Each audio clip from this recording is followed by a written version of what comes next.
दोस्तों आज के इस वीडियो में मैं 25 क्वेश्चन जीके सेक्शन का लाया हूं जो कि दोस्त आप लोगों के प्रीवियस ईयर क्वेश्चन पेपर लेखपाल का जो 2021 की वैकेंसी थी 2022 में जिसका एग्जाम हुआ था।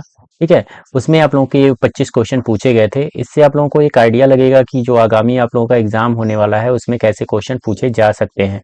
ओके, क्योंकि उसमें जीके सेक्शन से तो क्वेश्चन आएंगे ही। ठीक है, तो किस किस टॉपिक से आप लोगों के क्वेश्चन पूछे जाते हैं आप लोगों को ये वीडियो देखने के बाद पता लग जाएगा। तो चलिए एक एक करके सॉल्व कर लेता हूँ।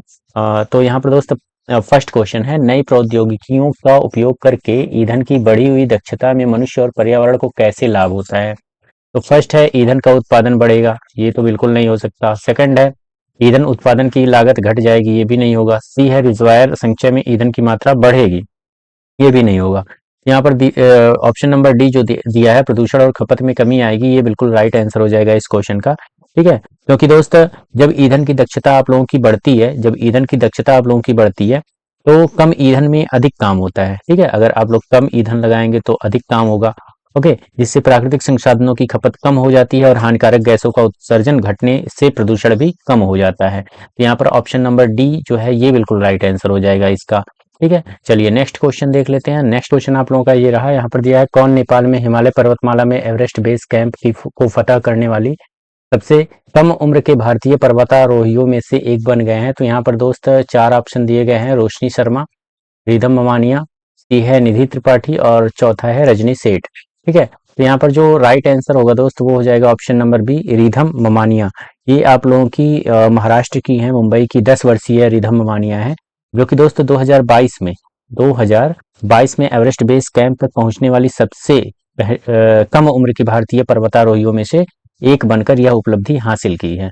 ठीक है, तो यहाँ पर दोस्त मतलब कि उस टाइम पे ये करंट अफेयर का क्वेश्चन है। ठीक है, तो उस टाइम पे यहाँ पर ऑप्शन नंबर बी बिल्कुल राइट आंसर हो जाएगा, क्योंकि 2022 पे में एग्जाम हुआ था तो करंट अफेयर का है, तो यहाँ पर रिधम ममानिया आप लोगों का राइट आंसर हो जाएगा। ओके, चलिए नेक्स्ट क्वेश्चन देख लेते हैं। किस देश ने मई 2022 में ब्रिक्स विदेश मंत्रियों की बैठक की अध्यक्षता की है। तो यहाँ पर चार ऑप्शन है, भारत, चीन, भारत, रूस, बेल्जियम। तो यहाँ पर ऑप्शन नंबर ए जो है वो बिल्कुल राइट आंसर हो जाएगा, चाइना। ठीक है, नेक्स्ट है आप लोगों का 54, ये रहा आप लोगों का 54। यहाँ पर दिया सुभाष चंद्र बोस को देश नायक किसने कहा था। तो यहाँ पर दोस्त आप लोगों का चार ऑप्शन है, लाला लाजपत राय, ये नहीं होगा। जो इनको देश नायक की उपाधि जिसने दी थी वो रविंद्रनाथ टैगोर जी हो जाएंगे। ठीक है, सुभाष चंद्र बोस को देश नायक किसने कहा था, तो रविंद्रनाथ टैगोर जी यहाँ पर बिल्कुल राइट आंसर हो जाएगा। ठीक है, उसके बाद से नेक्स्ट अगर मैं बात करूं, जो नेक्स्ट है आप लोगों का यहाँ पर 55, यहाँ पर 55 नंबर दिया है क्वेश्चन, किस रियासत के खिलाफ अभियान को ऑपरेशन पोलो कूट नाम दिया गया। तो यहाँ पर दोस्त हैदराबाद बिल्कुल राइट आंसर हो जाएगा, ऑप्शन नंबर सी ये बिल्कुल राइट आंसर हो जाएगा, हैदराबाद। क्योंकि सितंबर 1948 में हैदराबाद रियासत को भारतीय संघ में शामिल करने के लिए चलाई गई सैन्य कार्रवाई का कोड नाम जो है वो आप लोगों का ऑपरेशन पोलो है। ठीक है, जो कि हैदराबाद में चलाई गई थी। ओके, तो यहाँ पर दोस्त हैदराबाद के लिए यहाँ पर चलाई गई थी। यहाँ पर ऑप्शन नंबर सी बिल्कुल राइट आंसर हो जाएगा इस क्वेश्चन का। ओके, नेक्स्ट देख लेता हूँ। तो नेक्स्ट नंबर का क्वेश्चन है ये 56 दिया है, भारत में निम्नलिखित में से किस राज्य में सबसे कम लोकसभा सीटें हैं। चार ऑप्शन दिया है, गोवा, तेलंगाना, सिक्किम, उत्तराखंड। ठीक है, तो यहाँ पर दोस्त आप लोगों का जो सिक्किम है वो राइट आंसर हो जाएगा, क्योंकि यहाँ पर दोस्त केवल एक ही सीट है लोकसभा का। ठीक है, और गोवा की अगर मैं बात करूं तो गोवा में 2 है। उसके बाद से उत्तराखंड की मैं बात करूं तो उत्तराखंड में आप लोगों का 5 है। ठीक है, और तेलंगाना की अगर मैं बात करूं तो यहाँ पर लोकसभा सीटें 17 है। तो सबसे कम कौन सा है, तो ऑप्शन नंबर सी यहाँ पर सिक्किम हो जाएगा, जहां पर एक ही केवल लोकसभा सीट है। ठीक है, तो ऑप्शन नंबर सी बिल्कुल राइट आंसर हो जाएगा इस क्वेश्चन का।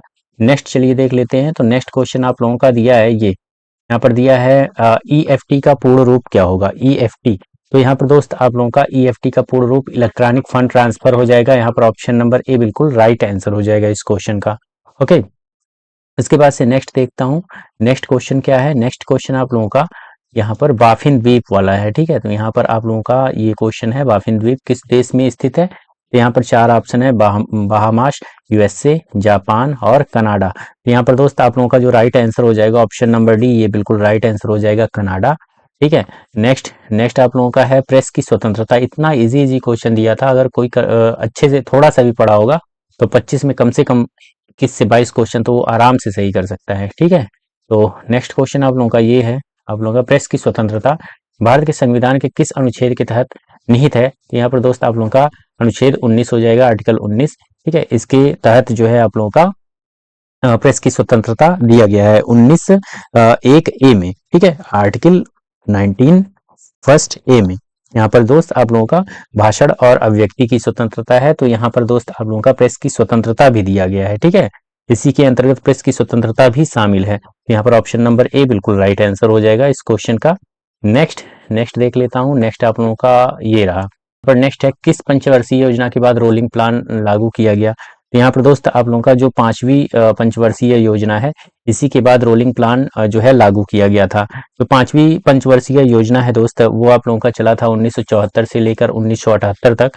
ठीक है, फिर 1978 में जनता पार्टी सरकार ने 5वीं योजना को समय से पहले समाप्त कर रोलिंग प्लान जो है स्टार्ट किया। ठीक है, मतलब कि जैसे ही 78 में आप लोगों का 5वीं पंचवर्षीय योजना खत्म होता है, उसके बाद से यहाँ पर रोलिंग प्लान स्टार्ट हो जाता है 1978 से ही। ठीक है, जो कि जनता पार्टी सरकार द्वारा यहाँ पर लाई जाती है, भारतीय जनता पार्टी द्वारा। उसके बाद से यहाँ पर दोस्त नेक्स्ट अगर क्वेश्चन की मैं बात करूँ, next question friends, next question आप लोगों का ये रहा। यहाँ पर दिया गया है 1942 में भारत छोड़ो प्रस्ताव पारित किया गया था, भारत का वायसराय उस समय कौन था?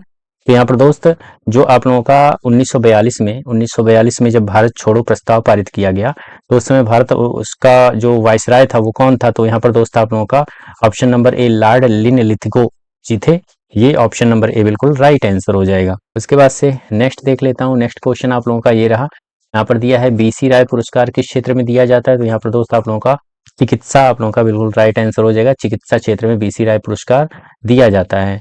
ओके, नेक्स्ट चलिए देखते हैं। नेक्स्ट क्वेश्चन है आप लोगों का, निम्नलिखित में से भारतीय संविधान के किस अनुच्छेद में राज्य के नीति निर्देशक सिद्धांत शामिल है? तो यहाँ पर दोस्त आप लोगों का ऑप्शन नंबर ए बिल्कुल राइट आंसर होगा, 36 से 51। ठीक है, इसमें राज्य के नीति निर्देशक सिद्धांत के बारे में वर्णन किया गया है। नेक्स्ट क्वेश्चन अगर मैं बात करूं, नेक्स्ट क्वेश्चन आप लोगों का ये रहा। यहाँ दिया है महात्मा गांधी ने नमक सत्याग्रह कहाँ से शुरू किया? तो ये दोस्त साबरमती से स्टार्ट किए थे। ठीक है, तो महात्मा गांधी जी हैं, उन्होंने नमक सत्याग्रह जो है साबरमती से स्टार्ट करके दांडी तक, ठीक है, यहाँ से लेके यहाँ पर दांडी तक यहाँ पर मार्च किया था। मतलब शुरुआत कहाँ से किया था? तो साबरमती से स्टार्ट किया था। ओके, से नेक्स्ट क्वेश्चन देखते हैं। नेक्स्ट क्वेश्चन आप लोगों का क्या है? नेक्स्ट क्वेश्चन यहाँ पर दिया है 65, दिया है सती प्रथा। सती प्रथा को किसके द्वारा समाप्त किया गया था? तो यहाँ पर दोस्त 4 ऑप्शन, लॉर्ड कैनिंग, ये बिल्कुल गलत, वेबल नहीं होंगे, कर्जन नहीं होंगे। यहाँ पर दोस्त बेंटिक के द्वारा यहाँ पर सती प्रथा जो है ये समाप्त किया गया था। तो यहाँ पर दोस्त आप लोगों का जो राइट आंसर हो जाएगा इस क्वेश्चन का, तो लॉर्ड विलियम बेंटिक हो जाएंगे, option number D. Next question है आप लोगों का यहाँ पर 66, ब्रिटिश शासन के दौरान भारत की अधिकांश जनसंख्या जीविका के लिए किस क्षेत्र पर निर्भर थी? तो यहाँ पर दोस्त आप लोगों का प्राइमरी सेक्टर मतलब कृषि से संबंधित थी। तो यहाँ पर दोस्त ऑप्शन नंबर ए राइट हो जाएगा इस क्वेश्चन का आंसर।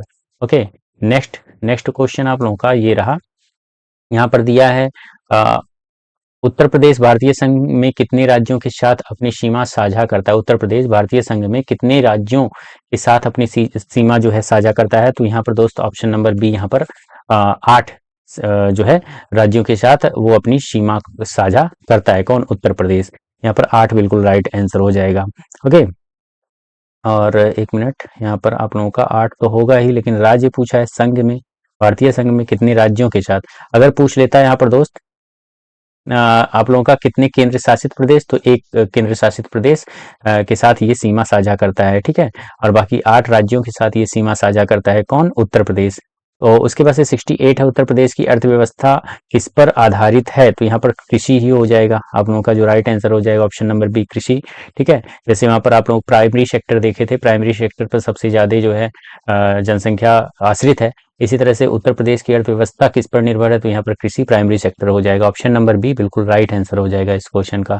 ठीक है, नेक्स्ट क्वेश्चन की अगर मैं बात करूं तो नेक्स्ट क्वेश्चन आप लोगों का ये है 69। ठीक है, 69 है, सबसे लंबा राष्ट्रीय राजमार्ग कौन सा है जो उत्तर प्रदेश से होकर गुजरता है?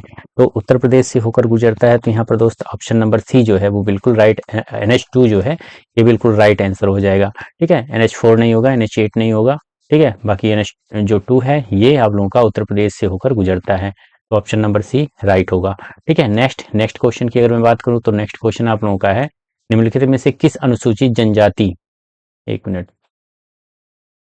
निम्नलिखित में से निम्नलिखित में से किस अनुसूचित जनजाति जनसंख्या की जनसंख्या उत्तर प्रदेश में सबसे अधिक है?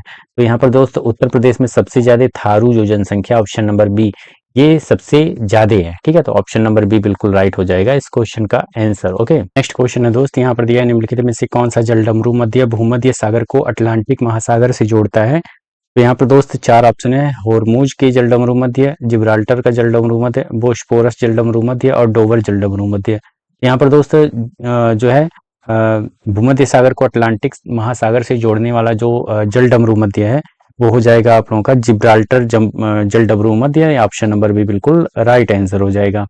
नेक्स्ट क्वेश्चन की अगर मैं बात करूं तो आप लोगों का नेक्स्ट है, निम्नलिखित में से किससे उत्तर प्रदेश के में मंदिरों के शहर के रूप में जाना जाता है? निम्नलिखित में से किसे उत्तर प्रदेश में मंदिरों के शहर के रूप में जाना जाता है? तो यहाँ पर दोस्त वाराणसी आप लोगों का बिल्कुल राइट आंसर हो जाएगा, ऑप्शन नंबर ए।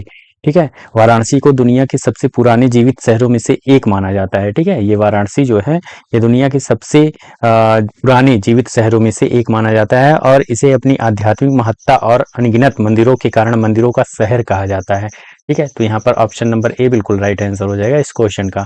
नेक्स्ट क्वेश्चन की अगर मैं बात करूं तो नेक्स्ट क्वेश्चन आप लोगों का ये है, उत्तर प्रदेश में आईटी शहर स्थापित किया जा रहा है, तो आईटी शहर कहाँ पे? इलाहाबाद, कानपुर, लखनऊ और वाराणसी। तो यहाँ पर दोस्त आप लोगों का राइट आंसर हो जाएगा, आईटी शहर किसे कहाँ पे हो रहा है, तो कहाँ पर स्थापित किया जा रहा है? तो ऑप्शन नंबर सी, लखनऊ में। ठीक है, लखनऊ में चक गजरिया इलाके में आईटी सिटी विकसित किया जा रहा है। ठीक है, लखनऊ में अभी अगर पूछा होता किस जो है इलाके में, तो चक गजरिया नामक एक इलाका है, वहां पर आप लोगों का आईटी शहर स्थापित किया जा रहा है। तो लखनऊ आप लोगों का बिल्कुल राइट आंसर हो जाएगा। नेक्स्ट क्वेश्चन की अगर मैं बात करूं, नेक्स्ट क्वेश्चन आप लोगों का, निम्नलिखित को मिलाएं गोविंद बल्लभ पंत सागरबाद, ये तो रिहंद हो जाएगा। ठीक है, इसने सही मिलाया है। उसके बाद से यहाँ पर परीक्षाबाद है, परीक्षाबाद आप लोगों का बेतवा नदी से होगा, तो यहाँ पर सी, दो ऑप्शन मिल गए। दो ऑप्शन मिलते ही आप लोग जो है वहाँ पर अगर आप लोग ऑप्शन से टिक करना चाहोगे तो ऑप्शन से आप लोग टिक कर लोगे और समय भी बचेगा। तो यहाँ पर पहले का क्या हो जाएगा? पहले का बी हो जाएगा और दूसरे का सी हो जाएगा। ठीक है, एक मिनट देखिए, यहाँ पर पहले का बी हो जाएगा और दूसरे का सी हो जाएगा और कहीं भी नहीं है, तो यहाँ पर दोस्त ऑप्शन नंबर ए बिल्कुल राइट आंसर हो जाएगा इस क्वेश्चन का। नेक्स्ट यहाँ पर दिया है, लास्ट क्वेश्चन इस सेक्शन का है, जो कि 25 क्वेश्चन आप लोगों का जीके सेक्शन का है, उसका लास्ट क्वेश्चन है। यहाँ पर दिया है क्या, आप कंप्यूटर वायरस का पता कैसे लगा सकते हैं? तो यहाँ पर दोस्त दिया है, पहला ईमेल संदेश भेजकर नहीं होगा ऐसा, सर्दियों के दौरान लैपटॉप का उपयोग कर, ये तो बिल्कुल ऐसे ही पूछा बच्चों वाला, ईमेल अटैचमेंट खोलकर, यही आप लोगों का बिल्कुल राइट आंसर हो जाएगा, ऑप्शन नंबर सी। ठीक है, तो आप कंप्यूटर वायरस का पता कैसे लगा पाओगे? तो ईमेल अटैचमेंट खोलकर आप लोग कंप्यूटर वायरस का पता लगा सकते हो। तो टोटल दोस्त यहाँ पर हमने 25 क्वेश्चन सॉल्व करवाए जीके सेक्शन से।